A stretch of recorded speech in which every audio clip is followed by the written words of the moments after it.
है ना, तो कुछ चाहिए। तो वहीं पे अमरनाथ की ब्रांच थी स्कूल की, तो मैंने वहीं पे प्राइवेट टीचिंग स्टार्ट कर दी 2019 में ही। तो अपनी जो फीस थी वो सब अपनी टीचिंग से ही मैं करती थी, पेरेंट्स से पैसे नहीं लिए मैंने 2019 के बाद से अब तक। उसके बाद 2019 में मेरी ग्रेजुएशन पोस्ट ग्रेजुएशन कंप्लीट हुई। 19 से 21 तक मैंने अपनी बीएड कंप्लीट किया। कोरोना टाइम में हुआ तो जो 1 साल का था वो तो बिना पेपर के ही हो गया, 1 साल के ही पेपर देने पड़े बीएड के, वो भी इजीली अच्छे से हो गया। फिर उसके बाद 2021 में जैसे वो कंप्लीट किया, फिर अमरनाथ छोड़ के अब आगे जाना था, थोड़ा धीरे धीरे कुछ और ही सोच के रखा था। क्योंकि हम क्या यहाँ से हम जब यहाँ होते हैं तो सोचते हैं कि शायद नवोदय विद्यालय हमारे लिए जेल है, पर ये जेल हमें तब तक महसूस होता है जब तक हम इस डीएनबी में होते हैं। उसके बाद हमको लगता है कि नहीं, वो जेल हमारे लिए सबसे सेफ जेल थी, हमें वही जेल चाहिए। हम जब यहाँ होते हैं इसकी इंपॉर्टेंस नहीं समझते हैं, लेकिन जब हम बाहर पे आते जब दुनिया देखते हैं तब हमें पता चलती है कि दुनिया कैसी है। ये वाली दुनिया हमारी बहुत खूबसूरत है, बहुत अच्छी है, जैसी भी है बहुत अच्छी है। बाहर की दुनिया बहुत अलग है, हम भारतीय लोगों से बहुत अलग है। क्यों, ऐसा है कि नहीं? हाँ कि ना? मानते हो ना? नवोदय कैसी है? बेस्ट है ना? तो वही फिर सोच रहा है 2021 में यहाँ फॉर्म डाल दिया मेरी टीचर्स ने, क्योंकि मेरा कॉन्टेक्ट हमेशा मेरे टीचर से रहा। तो हमेशा जो होता था सबके बारे में बातें होती थी, तो टीचर्स ने बोला जब तुम प्राइवेट स्कूल में इतना मेहनत करते हैं तो अपने स्कूल में ही आ जा, परमानेंट टीचर नहीं बननी करती तो तब कॉन्टेक्ट टीचर ही बन जा। ठीक है, ये भी सही है। तो फिर हम यहाँ आ गए, 2021 से नवोदय ज्वाइन कर लिया। सुल्तानपुर में किया, मुरादाबाद में किया, उत्तरकाशी किया, और फिर आप लोगों ने हमें यहाँ बुला लिया खुद से मिलाने के लिए। आज तक एक चीज तो कभी नहीं बदली नवोदय में, जो यहाँ का टाइम रूटीन है, सारी चीजें सुबह से लेकर शाम तक का, आज तक कुछ भी चेंज नहीं हुआ। सारी चीजें वही है, ड्रेस, खाना पीना, पीटी, सुपरवाइज और रेमेडियल, सारी चीजें वही सेम है। लेकिन एक चीज थोड़ा सा चेंज है, शायद पुराने टीचर्स हैं उनको पता होगा, सुपरवाइज स्टडी टाइम में या डिनर के टाइम में हम गर्ल्स की ड्रेस थी पिंक सूट हुआ करती थी चेक की। यहाँ पे ऐसा नहीं है, यहाँ पे ठीक है।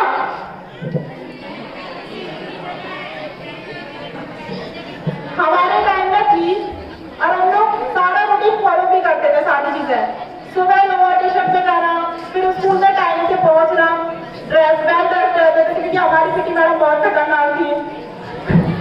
खतरनाक तक नहीं है, हमारी पीटी मैडम भी है, डर तो लगता है भाई, मुझे ही डर लगता है, क्योंकि कभी कभी फीलिंग आ जाती है कि मैं भी शायद क्योंकि नवोदय में पढ़ा रही हूँ, नवोदय में पढ़ी, तो ऐसा कभी लगता है टीचर के सामने कि नहीं अभी मैं स्टूडेंट वाला टीचर मुझे डांट दे तो मैं कभी स्टार्ट को ऐसे नहीं लेके जाती कि स्टाफ मेंबर ने मुझे बोला है, उसको एक सीख के रूप में लेती हूँ और सोचती हूँ कि मेरे सीनियर है, मेरे टीचर्स हैं जिन्होंने मुझे डांट दिया तो क्या हुआ, मेरी गलती पे बोला है। आज तक के बच्चों को कुछ बोल दो तो उनको थोड़ा फील हो जाता है, बेटा कभी फील नहीं कर रहे हैं, क्योंकि वो हमारी भलाई के लिए अगर कुछ बोलते हैं कभी भी, क्योंकि हम उनके बच्चे हैं, उनके निगरानी में रह रहे हैं, उनका पूरा फर्ज बनता है कि हम जो भी करें सारी चीजें वो हमें अपने देख रेख में कराते हैं, ताकि कुछ भी गलत ना हो हमारे साथ भी, हमारे टीचर के साथ भी। अगर हम पढ़ रहे हैं तो क्या पढ़ रहे हैं उसका भी पता होना चाहिए, उनको क्या कर रहे हैं वो भी पता होना चाहिए, क्या खा रहे हैं वो भी। अब उन चीजों का ध्यान रखते हैं, हमारे ऊपर रखते हैं कि नहीं? पेरेंट्स अपना करते हैं कि नहीं? तो पेरेंट्स अपना मानना भी तो चाहिए ना। अगर ऐसा मारोगे तो कभी भी शायद उनकी डांट को कभी भी फील करोगे ही नहीं, और हमेशा सीख को लेके आगे बढ़ोगे, है ना। हमेशा कभी भी कुछ नहीं सोचना, आगे बढ़ना है, ठीक है। एक पॉइंट है जो मैं अपने शायद नवोदय के ऊपर लिखी है मैंने, टीचर्स भी समझेंगे, और जो हमारे एक्सीडेंट सर जो आए वो शायद मुझसे एक क्लास सीनियर है, वो मेरे भैया है, तो वो शायद मेरी पॉइंट को खुद से रिलेट भी करेंगे। तो सुना दे पॉइंट?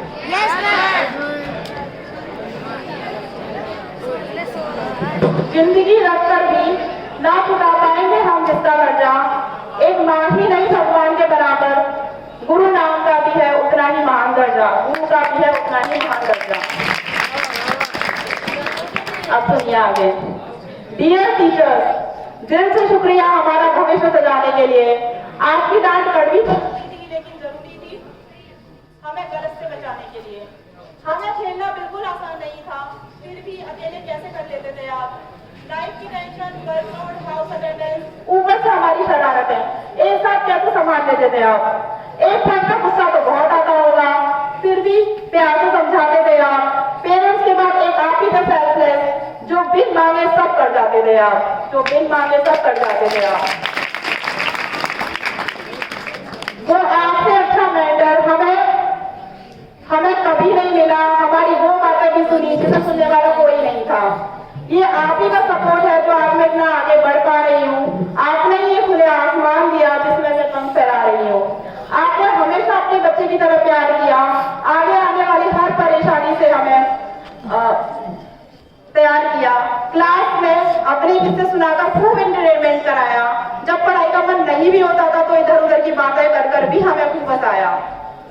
कुछ लाइन्स हमारी डियर मैम के लिए, क्योंकि हम जो लड़कियां होती हैं हमारा तो सबसे ज्यादा अटैचमेंट होता है, वो शायद हमारी मैम से सबसे ज्यादा होता है, क्योंकि वो हमारी एक माँ की तरह रोल निभाती है हमारी लाइफ में। तो उनके लिए स्पेशली एक रोती हुई बच्ची को उसकी माँ के आंचल से लेने वाली आप थी और अगले ही पर उसकी दूसरी माँ बनने वाली भी आप थी। उसको क्या सही क्या गलत बताने वाली भी आप थी और उसको हक से काटने वाली भी आप थी। आप जो रोज वक्त से पहले 2 मिनट पहले आती थी, वही गिनी चुनी पुरानी गलतियों पर हमें खूब रोब से डांटती थी और थोड़ी देर बाद हमें प्यार से समझाती थी। आप इतनी मोहब्बत कहाँ से लाती थी, आप इतनी मोहब्बत कहाँ से लाती थी। तो बस यही कहना है, देखो आप नवोदय लाइफ जी रहे हो, इसको जियो, पर साथ में अपने भविष्य को भी सोच के चलो। ऐसा नहीं हम जीने के लिए ही नहीं आए, कुछ बनने के लिए भी आए हैं।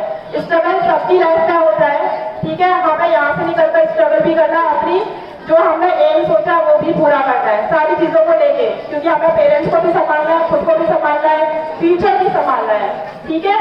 तो कभी भी टीचर्स के ये डांट को कभी भी फील नहीं करना और आगे बढ़ना है, सीख लेनी है, ठीक है। Thank you. राधे राधे।